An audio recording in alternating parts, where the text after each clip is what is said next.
This is how to crochet the puff stitch. The video moves a little bit fast, but my goal is to show you the foundation of the puff stitch itself.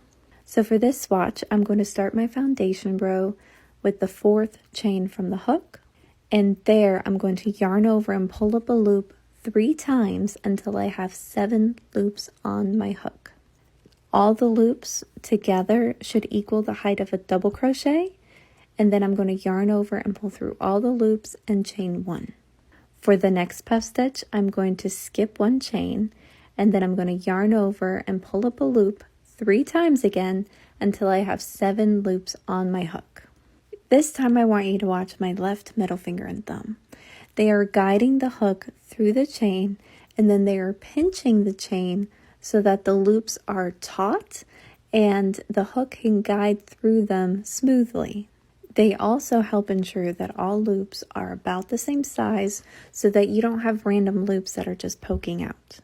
For row 2, I'm going to chain 3 for my turning chain, and because I want my puff stitches to be directly on top of each other, I'm going to repeat this puff stitch in the chain 1 space of the previous puff stitch.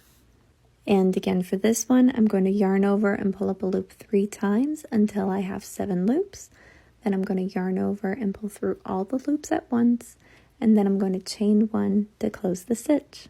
I know this video is moving fast, so I am going to include a tidbit on how to just do 1 puff stitch in slow motion, and I'll tag that in the comments below. Now for the other version of a puff stitch, I'm going to yarn over and pull up a loop 5 times. I personally prefer this one because it looks better. However, it is slightly more difficult to work with because you do have more loops on your hook. And if you're wondering what that bump was in the yarn, that was the magic knot. It is a way to do a knot without having long ends. And you can't really tell anymore after this, but I know someone's going to ask about it. So that's what the puff stitch looks like when you yarn over and pull up a loop 5 times instead of 3 for a total of 11 loops. And if you like these kind of close-up stitch tutorials, be sure to like and follow. I post them every single day on my page. And if you have any questions about this stitch, you can leave them in the comments. If I can't respond to them in words, I will make a video response. And I'll go ahead and upload the slow motion version of the puff stitch. This is how to crochet a puff stitch in slow motion, and it's part 2 to my other video. But when I yarn over, I'm going to hold the loop in place with my right index finger. And then when I pull up a loop, I'm going to pull it up to the height of a double crochet. Then when I yarn over again, I'm going to hold on to that loop again so that the loop I had just pulled up doesn't lose any slack. Then my left middle finger and thumb are going to pinch the stitch that I'm inserting my hook in, and that way the loops will stay taut, and when I yarn over and pull through the loops, it makes it a little bit easier to get a swoop motion. I still have to wiggle sometimes, but that's normal.